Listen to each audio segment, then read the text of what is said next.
Hey guys, welcome back to the channel. 1110 here, and today we are looking at a Season 12 Wizard build, bringing this back from Season 9. It's been rejuvenated by recent buffs to some items, some key items from the build. There is a video on the channel of me doing it in Season 9, but we'll just do a recap of it here.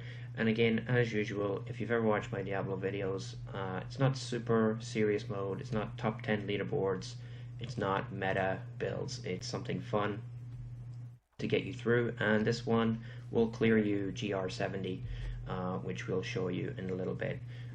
So GR70 is a good starting off point. Obviously you can improve on that with playstyle, ancient items, and Paragon levels.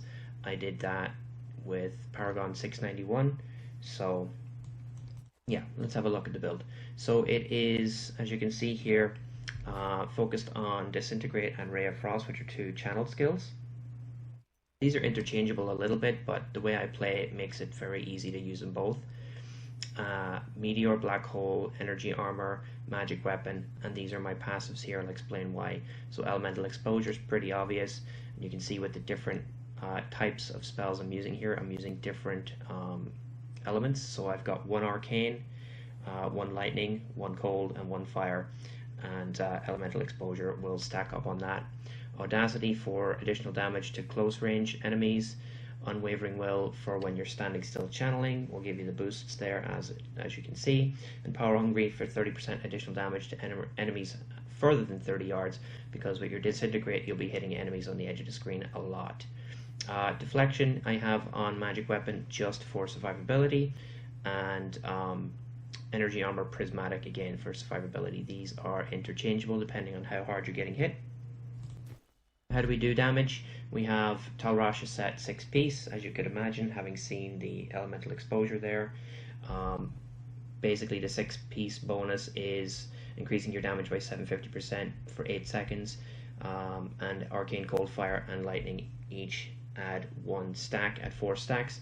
Each different elemental extends the duration by 2 seconds. So generally what I do is I jump in with a Black Hole for 1 stack, Meteor for 2, and then alternate between Ray of Frost and Disintegrate to keep the stacks up. Now I can channel for quite a long time with these, and you can see my arcane power isn't actually going down at all. And let's look at the other items to see why that's happening. So let's bring up our cubed items here too.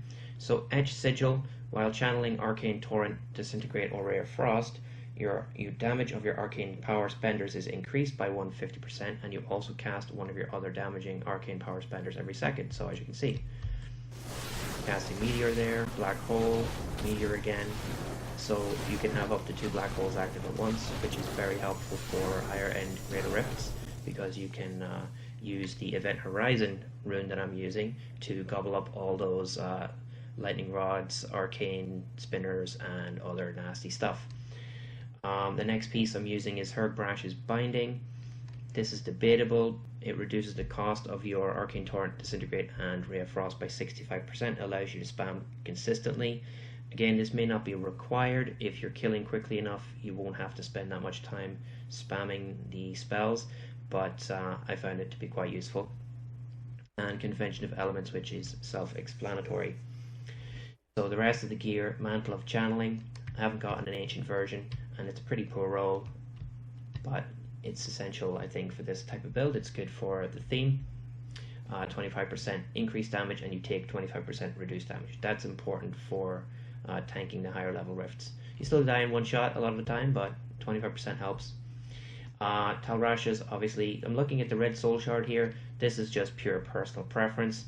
I have it in there because I like to use it, and I combo it with Krem's buff bracers to make me immune to the stun effect that it gives you. In seasons you're not going to be able to use this again, so you want to replace it probably with the Vitality Gem, and you may not need Krem's buff bracers, you probably use something else, but the bracers are kind of specific to the way I build it here with the red soul shard. I got Tal Rasha's. I'm using Bane of the Powerful, a low rank, trying to grind that a little bit. I got Bane of the Stricken here. with focus and restraint. We've got Bayonetta trapped in the restraint. Still looking for an ancient version of restraint, but hey, them's the breaks. But the biggest change, guys, to this build from the last time are the two remaining items, or two of the three remaining items. Death Wish, which has been buffed significantly since the last patch.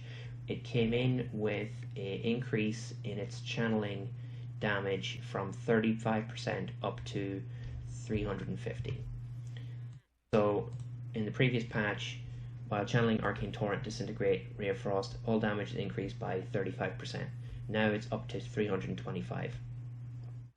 The version I was using previously had 2100 damage with Ramaldani's in it, and it was 22% damage. Rather 32% damage. Now I've got 3000 Ancient Ramaldani, almost maxed out damage with 315% increased damage. As you can tell, that's obviously a huge increase. And then the next piece is personal favorite of mine right now is the Neilfer's Boast. Again, trying to search for an ancient version, but increase the damage of meteor by 600%. And when your meteor hits 3 or fewer enemies, it's increased by up to 900%. I got a good 860 roll there. This item was buffed from 200% meteor damage previously, and it was when it hits 3 or fewer, it was 275 to 350. So it went from 200 to 600 and 350 to 900 max damage. So those two pieces increase your damage significantly on this build. So I figured I really had to run this in Season 12. The last piece I'm running is just Tal Rasha's orb. You could really sub out one of the 7 pieces of the Tal Rasha for any other personal preference item. Maybe a Hellfire Amulet in place of the amulet here. Maybe a secondary offhand, or better offhand. You could run Etched Sigil on the offhand if you get a good copy of it, and pick a better main hand to put in your weapon slot. Or you could put Death Wish in your weapon slot if you get a better main hand, and use Etched Sigil on your character with another main hand and Death Wish here. So you have options if you want to get the same combo. It doesn't have to be the way I've set it up. You could of course wear Hagrish Binding in place of the belt that I'm using and put in a different armor piece. I'm just going to roll with that for now. I'll experiment a little bit with what might be a better armor, but for now it's been doing me just fine, and like I said, clearing GR70 with no problems.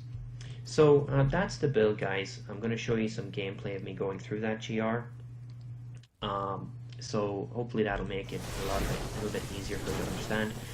And again, it is not a top 10 meta build. It's slightly vulnerable to certain types of minions. You're going to die to the bloaters if you let them hit you with their explosion. You're going to die to the poison gas from those leapers who leave that behind. You're going to die to a lot of environmental effects.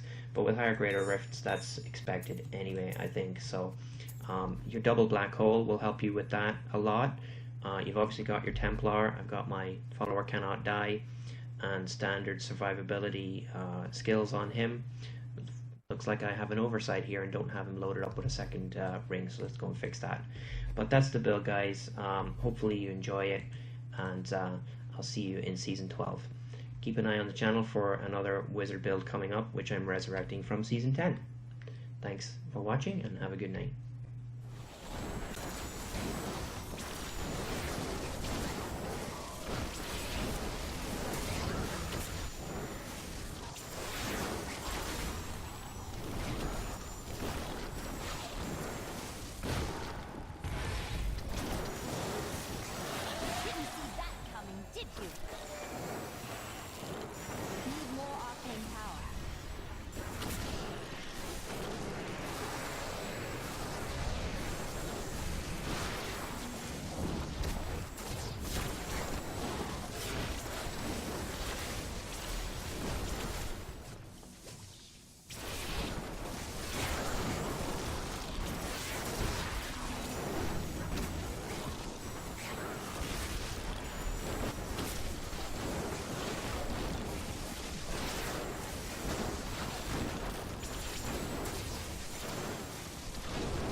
Good to see you.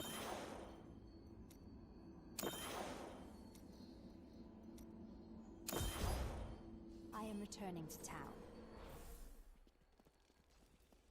The blood. My knowledge increases.